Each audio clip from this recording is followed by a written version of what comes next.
Good evening, everyone. Welcome to Rebelwatch. I'm your host, Campbell Holmes. Alongside me, sports anchor Jayson Kern and sports reporter Graeme Farrell. Thank you all so much for joining in tonight. We're going to be talking about a lot of fun stuff today. We're going to be talking about men's golf, the NBA playoffs, but first let's talk about Ole Miss baseball. Obviously, we had the Georgia series, didn't go maybe as planned. We had the Kids Day where we did get a win, North Alabama. So first let's talk about the Georgia series. Jayson, how do you feel? Did you think that it was going to end that way?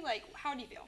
I feel like we're at a point in the series or the season where you take a game in a series, it's like, oh, good.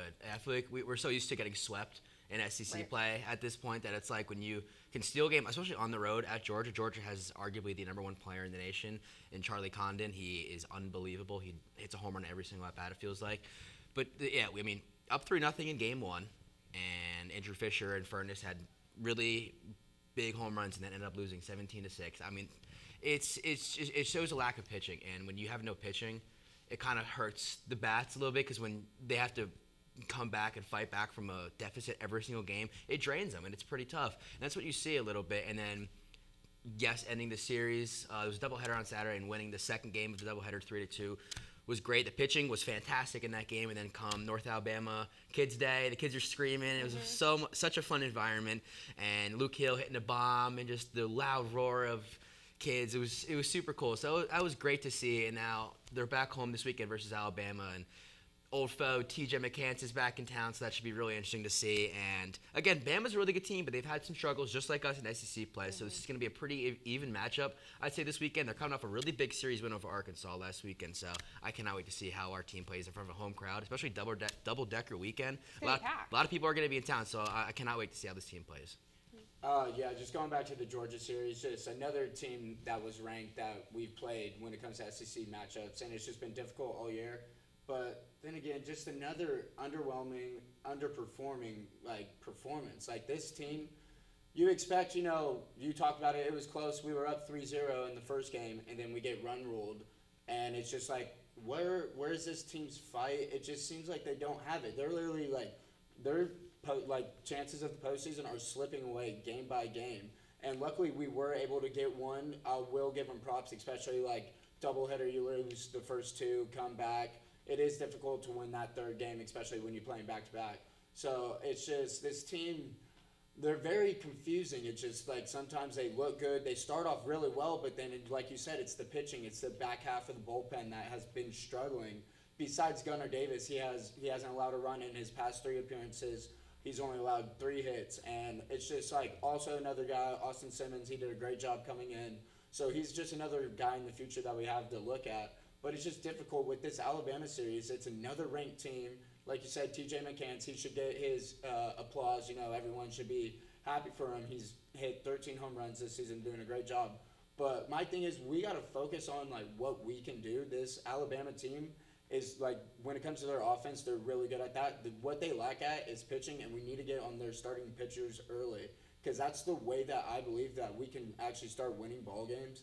And, Mike Bianco, let's start playing some small ball. Start playing, some baseball that, hey, give up an at-bat. We got to get guys in scoring position because, obviously, even when we do have bats in the hands, when we have runners in scoring position, we don't do well. And it's been a frequent thing throughout the season. So I'm wondering to see how they do. I said last week that they were going to win the series 2-1, but they didn't. I don't see us winning this series, honestly. And because we have struggled at home and on the road, this is going to suck. We go to Auburn next week, and now we just don't know what we're going to do, especially if we lose this series and our postseason chances just go out the door. I will say the postseason chances, I thought they were pretty far behind, and then I watched that Friday game on TV versus Georgia, and they had us and LSU as the last 4 out. So it's not like we're deep in a hole. Mm-hmm. I mean, we're kind of, the season doesn't look too bright, but we're kind of right there. And if you can win this series versus Bama, go to Auburn. Auburn, I think, has 2 or 3 SEC wins, not good at all. So you can pounce on them. And then back home, graduation weekend, a lot of people are going to be in town. And Texas A&M, the number 1 team in the nation, is going to be here also.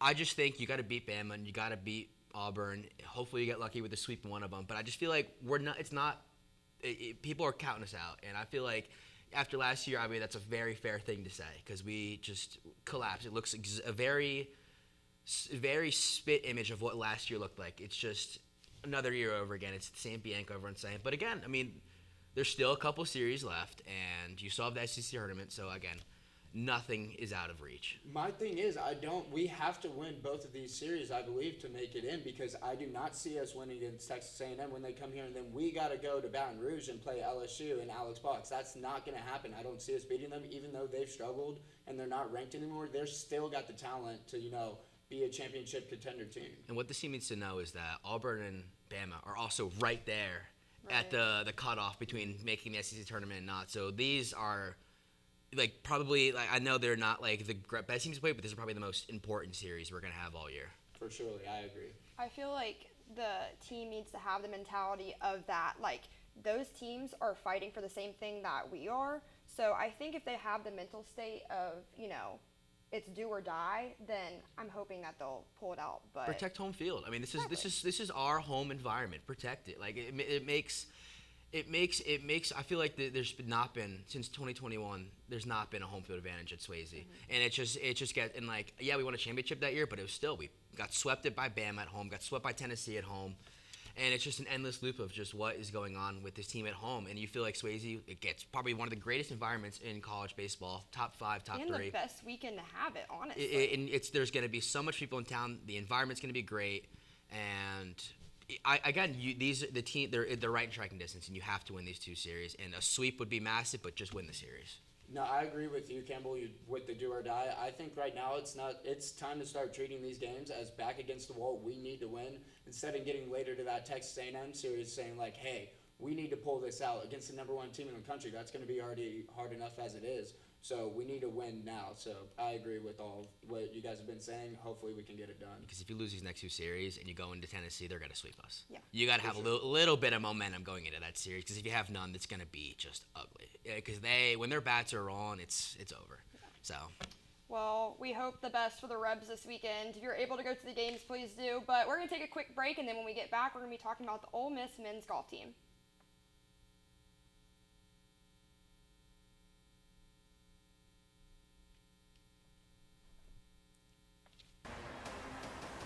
Ole Miss 18th NCAA tournament appearance. This is fun, folks, as Baker's peeling it. Little heat check. Snow Collins for 3. Bring it up. Said, I love Madison Scott. Ole Miss Rebels are having a lot of fun, and you can see why.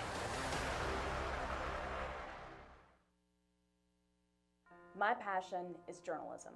Here at the University of Mississippi, we produce a nightly half-hour newscast, broadcasting regionally on cable and globally on the World Wide Web. It's the kind of experience that is preparing me to walk into any news station in the country with the skills and abilities I need to succeed.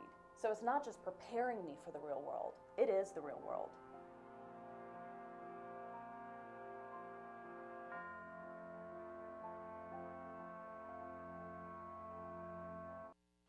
Do you love sports? Then you should know about STEM. Because maximizing nutrition, analyzing peak muscle performance, calculating the perfect shot, and more are all made possible by science, technology, engineering, and math. In fact, there are more careers than ever in sports science. So if you have a passion for sports, then think about getting involved in STEM and improve everyone's game on and off the field. Get inspired at SheCanSTEM.com.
These are more than just the sounds of a safe place to go after school.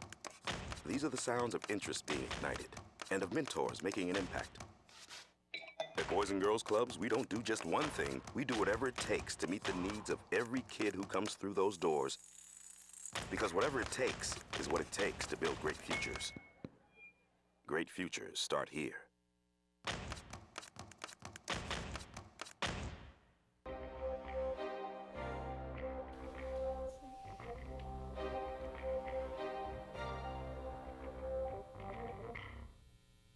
Welcome back to Rebel Watch. Now we're going to be talking about the Ole Miss men's golf team. Right now they're at the SEC Championship. They're doing pretty well. They're in 9th place after today. Michael Lasasso's doing pretty well. He just got invited for the USA team. Graham, can you tell us a little bit more about that? Yeah, so Michael Lasasso just got invited to the USA team event happening in Ireland at Millhop Golf Course or Golf Club.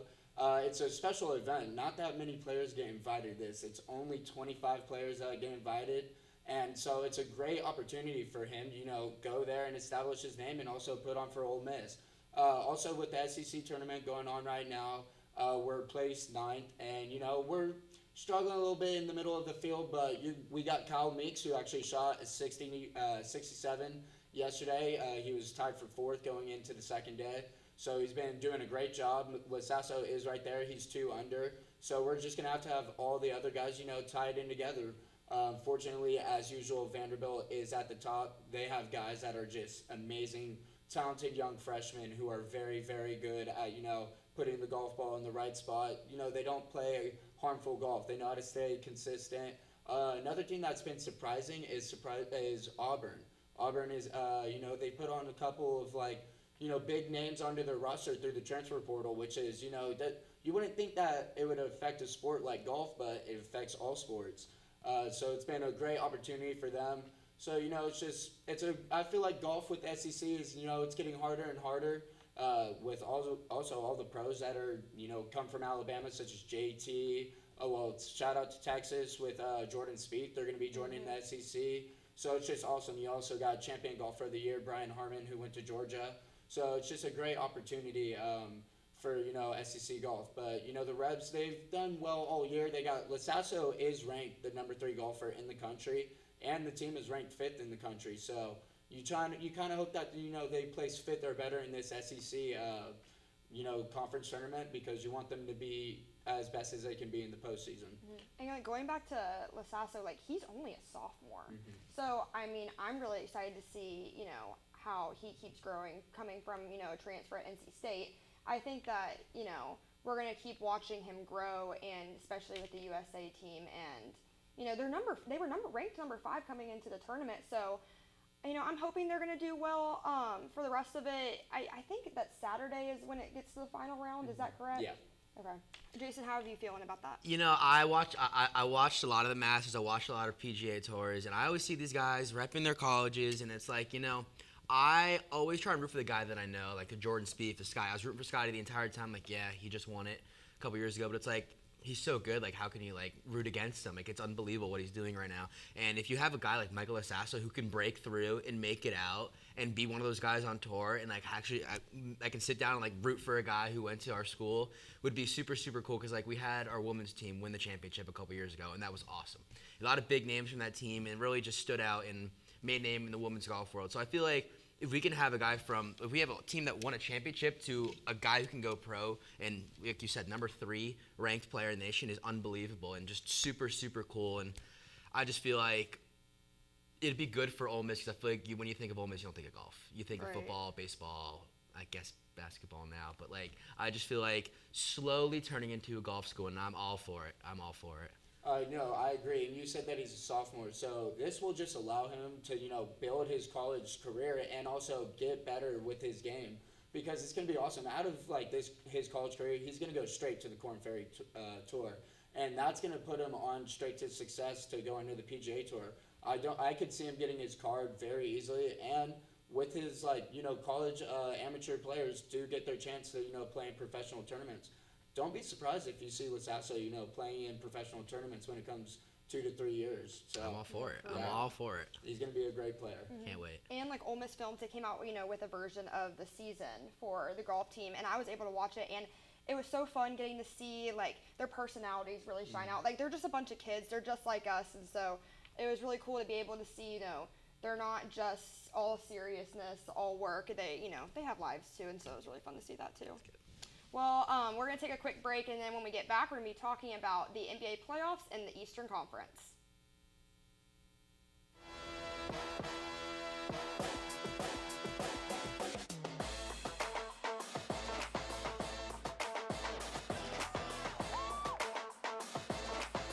The dynamic freshman is starting to make his impact.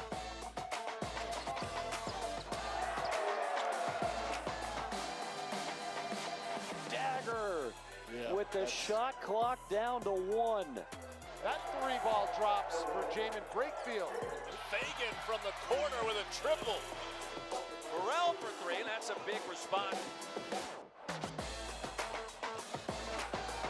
3-ball, yes. Miss shooting lights out of the pavilion. Ed, give him one more.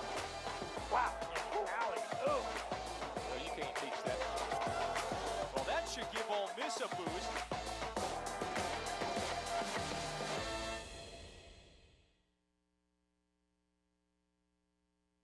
Creating a legacy takes time, takes dedication, spirit, and a greater vision.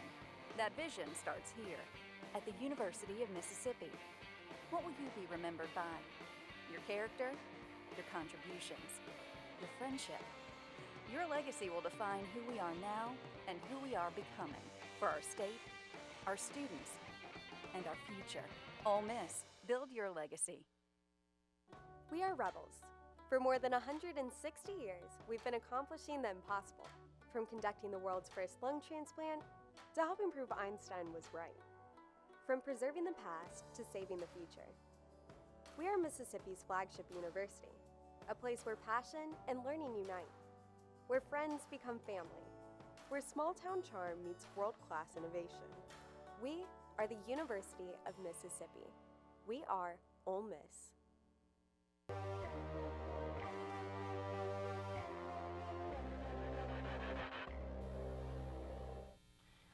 Welcome back to Rebelwatch.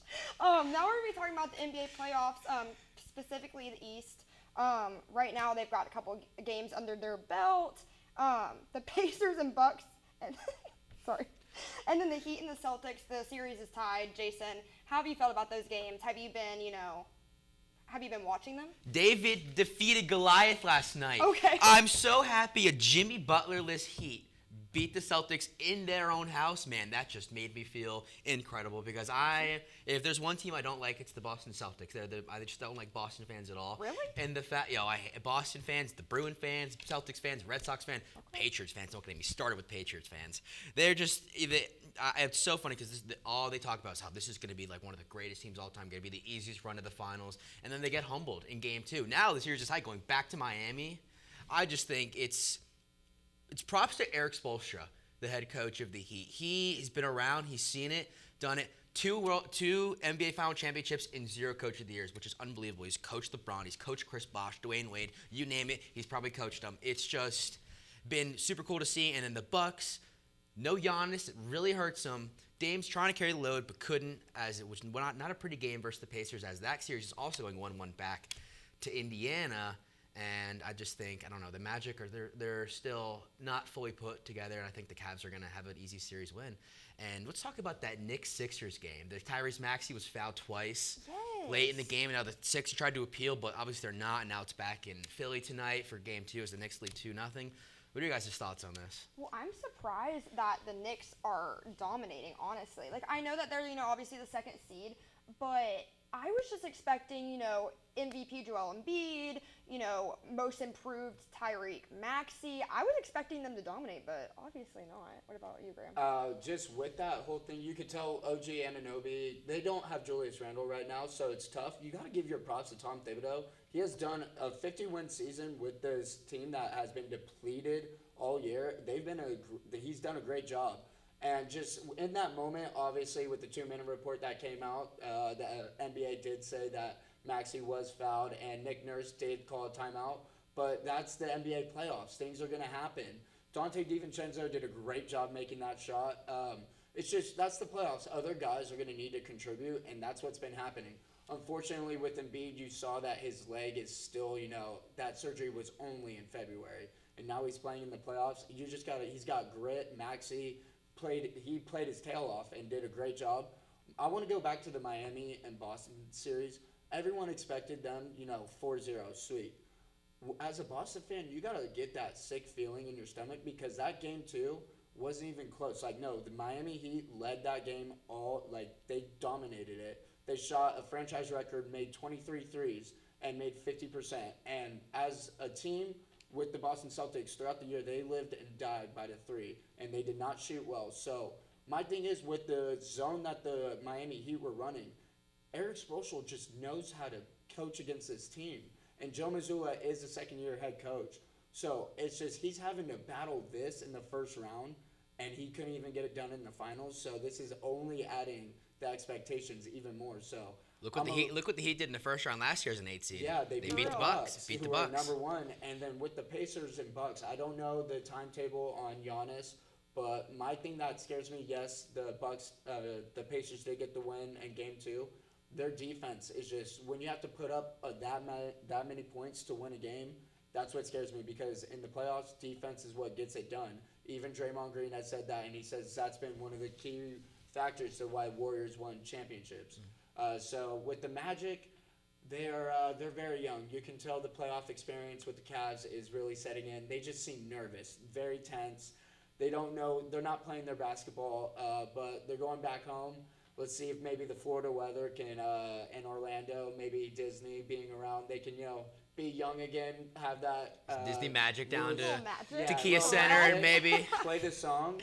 That's so funny. Yeah, we're gonna see how it goes. I think they're gonna steal one of them at home. Cavs, obviously, I think they win one on the road, and then they go back to Cleveland and they shut the series out. But I'm interested with the Bucks series. It's gonna be a good series. Knicks, I think they got it. They take one in Philly because Joel, that knee is just too banged up.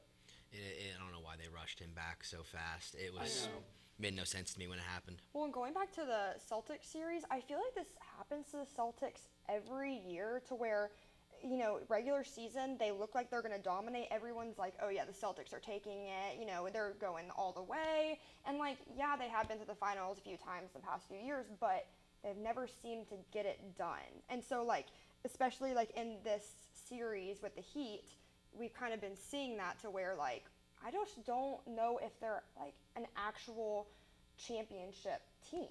Yeah, especially you bring in Kristaps Porzingis and you bring in Drew Holiday, right. And these are one of the best defenders in the league in Drew Holiday, and you also have Kristaps, who's been a great name in the NBA.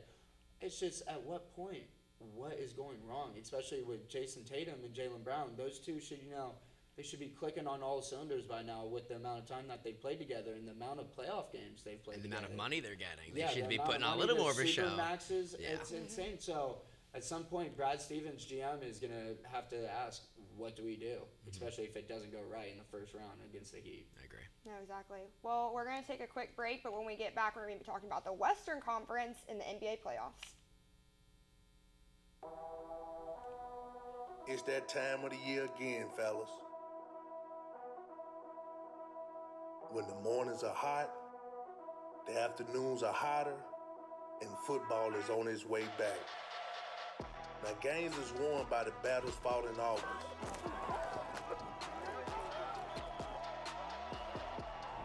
Everyone that's not revered as an Ole Miss legend has been in your shoes before, trying to survive that Mississippi heat, competing for a spot, and knowing the sacrifice that it takes to make it in this league.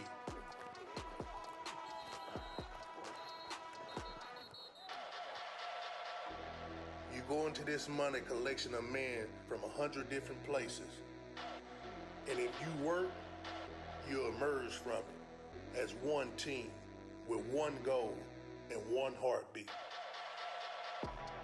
The SEC awaits you, and And if they don't know who you are now, they will soon.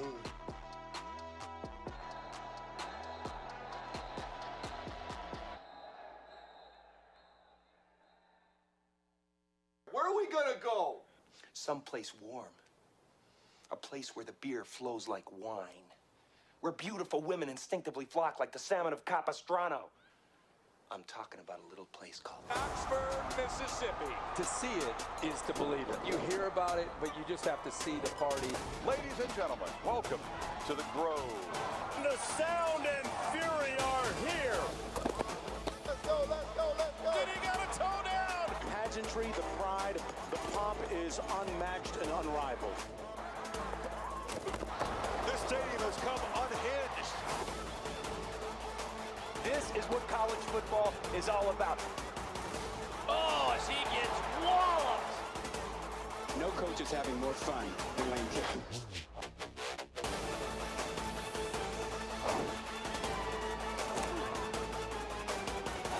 This is the place to be in college football right now.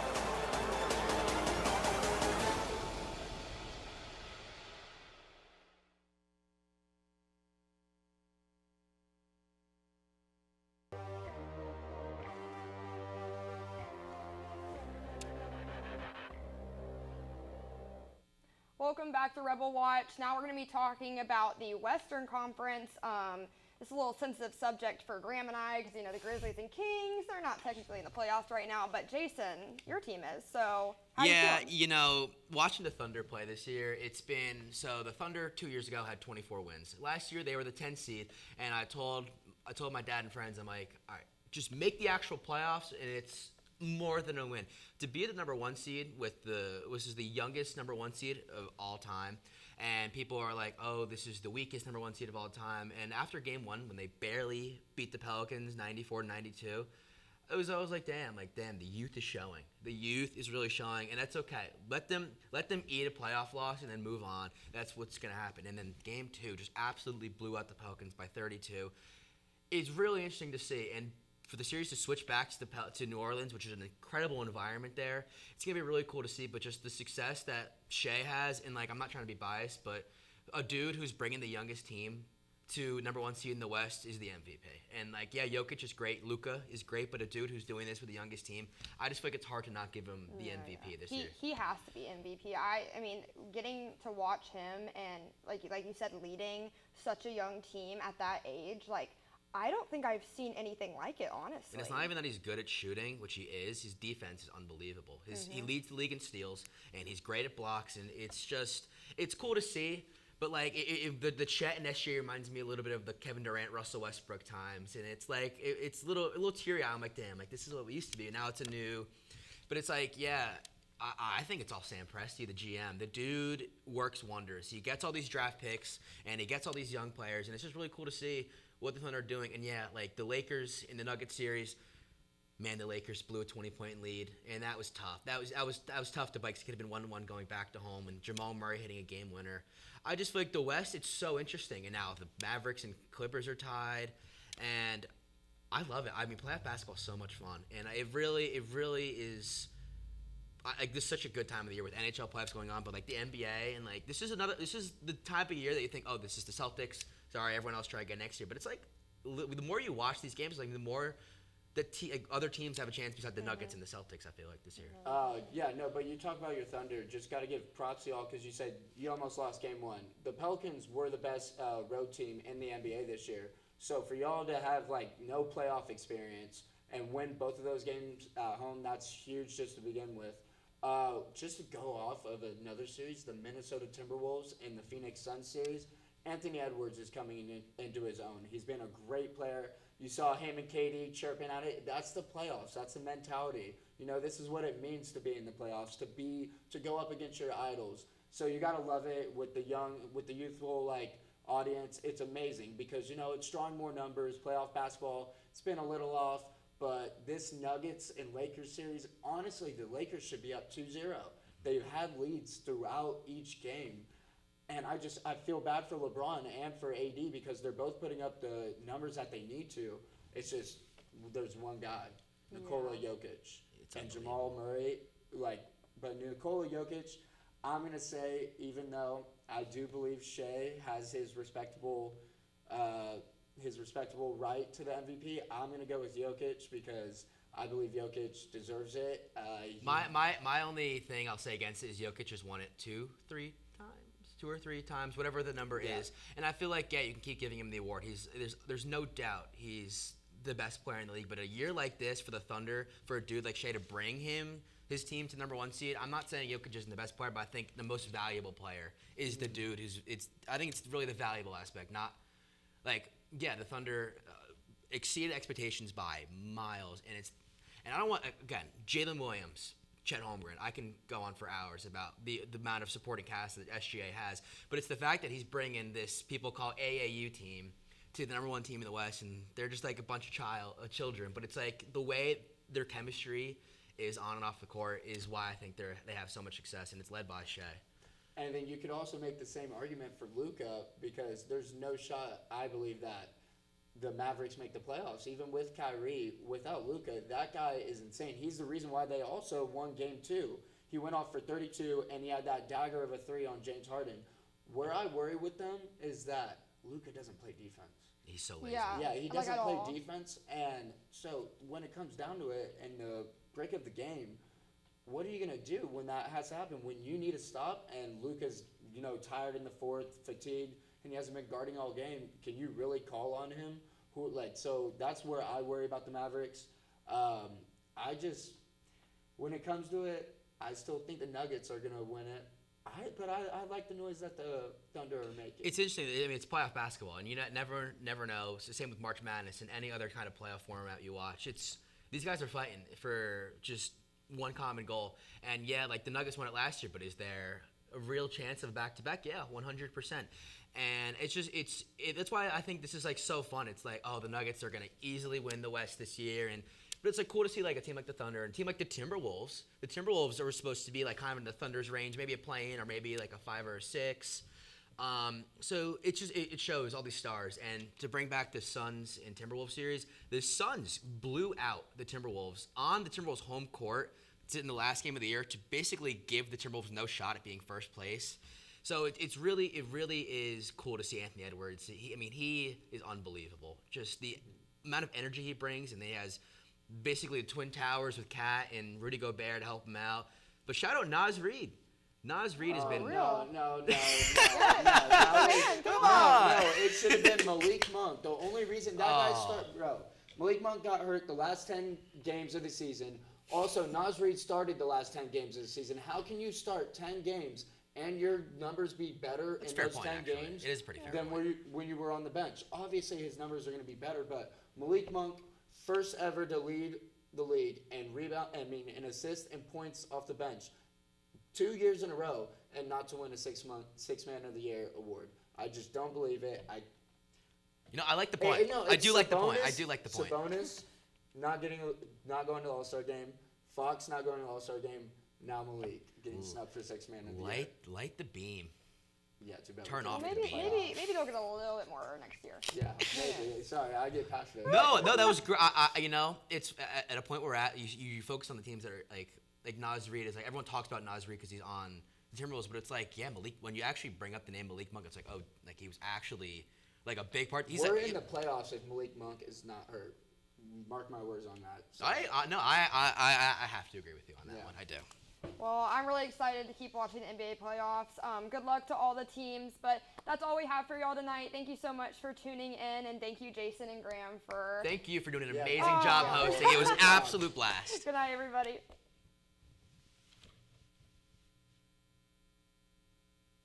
Yay!